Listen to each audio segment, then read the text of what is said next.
Bismillahirrahmanirrahim. Wa'lam lan warusu wasira anal harakata temasnya ubah wasuku nalan meneng lir sirmi kanggo sirim bagi benda yasikhsah ayu mathala untuk dibikin contoh bima dengan harakat dan sukun aksamul hukm akli kepada bagian-bagian hukum akli asalah satu yang tiga. Wal wajibul akli maka wajib akli contohnya Habib akli thubutu ahadima adalah tetapnya salah satu harakah dan sukun la bi'ainihi bukan dengan yang tertentu dari salah satunya la bi'ainihi tidak yang tertentu dari salah satunya lil jirmi bagi jirim contohnya wajib akli adalah tetapnya harakah atau sukun tidak secara tertentu bagi sirim. Maksudnya wajib akli dan contohnya adalah sirim itu pasti ya, pasti bergerak atau diam atau ya, pasti kalau tidak bergerak ya diam, kalau tidak diam ya bergerak. Akal manusia tidak bisa menerima ada sirim tidak bergerak juga tidak diam, atau bergerak dan diam dalam satu waktu, nggak bisa diterima. Wal mustahilu, dan contohnya mustahil nafihuma adalah menafikan harakah dan sukun ma'an bersama-sama anil jirmi dari jirim. Dan jirim tidak bergerak dan tidak diam dalam satu waktu, ini tidak bisa diterima oleh akal. Wal jaizu tajaizu thubutu ahadima, tetapi salah sini harakah dan sukun bil khusus secara khusus lil jirmi kanggo jirim. Jirim itu boleh mungkin diam dan mungkin bergerak. Wa alam, dan ketahuilah anna ma'rifat dzalika samathalatah, bahwasanya mengetahui tiga macam ini wa takriroha, dan mengulang-ulang hadil aksama selasah ta'nisun adalah menenangkan lil qalbi bagi hati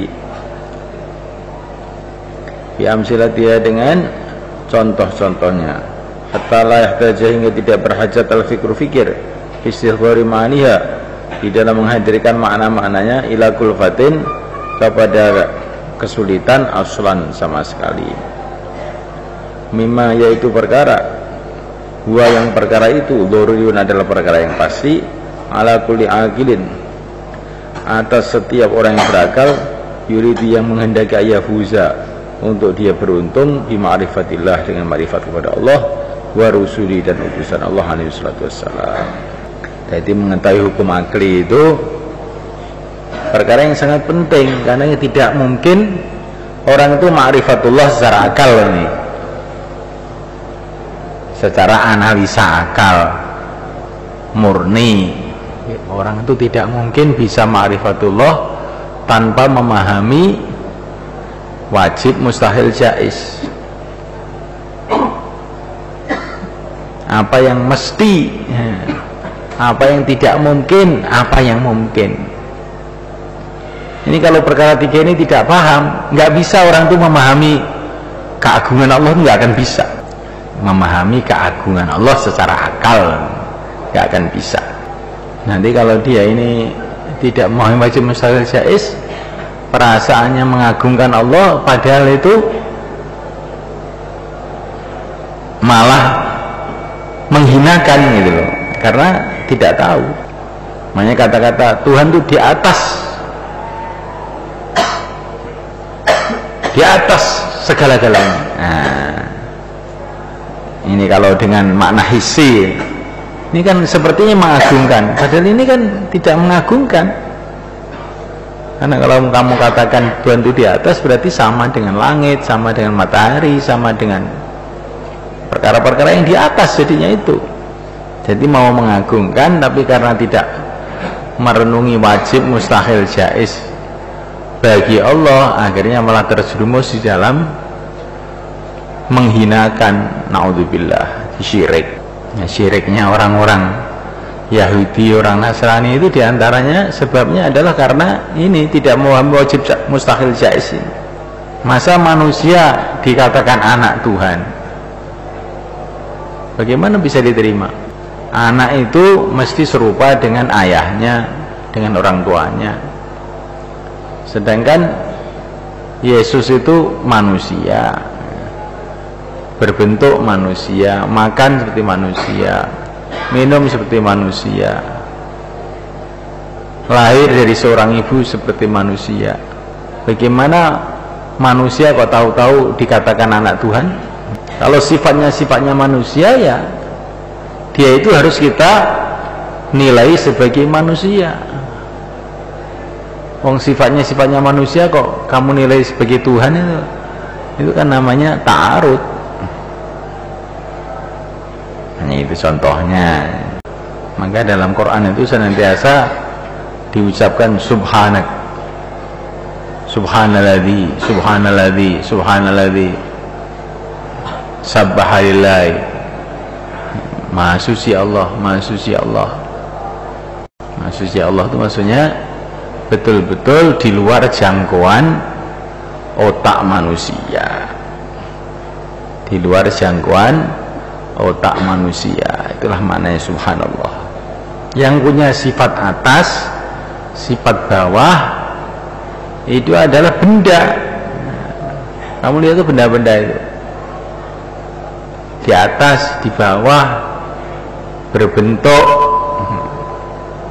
Ini semua sifatnya benda. Kita tidak bisa membayangkan benda tanpa bentuk, tanpa tempat, di atas, di bawah.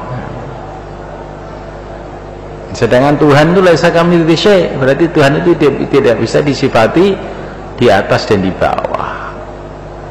Kalau di atas di bawah itu dengan makna hissi, dengan makna materi. Kalau di atas di bawah dengan makna maknawi, maksudnya derajatnya, keagungannya di atas segala-galanya, yaitu benar. Nah, ini untuk memahami perkara ini harus tahu wajib, mustahil, jaiz itu. Perkara yang ringkasnya, perkara yang punya sifatnya makhluk, ya, perkara yang punya sifatnya makhluk harus dinilai bahwa itu makhluk. Berarti Tuhan tidak punya sifat yang serupa itu, maha suci dari sifat yang serupa itu. Ini harus wadih itu sampai jelas betul dalam otak itu. Wong sifatnya itu sifatnya makhluk kok dikatakan Tuhan. Wong itu Tuhan, punya sifat-sifat Tuhan, kok dikasih sifatnya makhluk? Karena intinya syirik itu Tuhan dikasih sifatnya makhluk, makhluk dikasih sifatnya Tuhan. Syirik itu isinya di situ itu. Tuhan dianggap makhluk, makhluk dianggap Tuhan, itu loh. Yang syirik itu. Tuhan dikasih sifatnya makhluk, berbentuk di atas, di bawah, atau makhluk dikasih sifatnya Tuhan, berkuasa mutlak. Nah, ini harus betul-betul difahami. Kalau nggak dipahami nanti, wah, kita ini dengan mereka ini khilafiyat, apa itu, dengan orang Nasrani dan sebagainya itu kita cuma beda aja, beda jalan aja. Sebetulnya sama aja, nggak sama. Beda jalan kok sama itu. Yang satu jalan ke jahanam, satu jalan ke surga. Enggak sama. Mereka menuhankan makhluk. Mereka orang-orang musyrikin. Balqat qala bali teman-teman wis ngendika sapa Imamul Haramain wa Jama'atun Nasa jamaah ulama inna ma'rifatah jalak sami salasah temesne ngaweruhi ikilah panduban kang telu.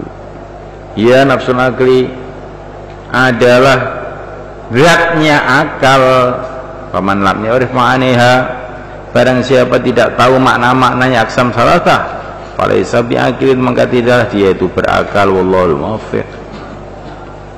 Jadi kalau orang itu tidak bisa memahami wajib mustahil jaiz, maka kata Imam Haramain itu dia itu bukan orang berakal, harus orang gila gitu maksudnya. Bukan begitu. Kalau orang gila enaknya jadinya nggak usah sholat, nggak dosa ya. Maksudnya yang akal yang sempurna, yang bisa untuk memahami keagungan Allah, maksudnya begitu. Punya akal yang tidak bisa memahami keagungan Allah ya seolah-olah nggak punya akal. Ini mubalaghah aja ini. Sehingga jadi guyonannya kiai-kiai zaman dulu. Katanya Abu Nawas disuruh Harun ar-Rasyid, carikan saya binatang yang bisa berbicara, bisa saya ajak omong. Maka Abu Nawas datang ke pasar, tanya, kamu ngerti wajib mustahil jaiz? Nggak ngerti, langsung dituntun ke Harun ar-Rasyid ini.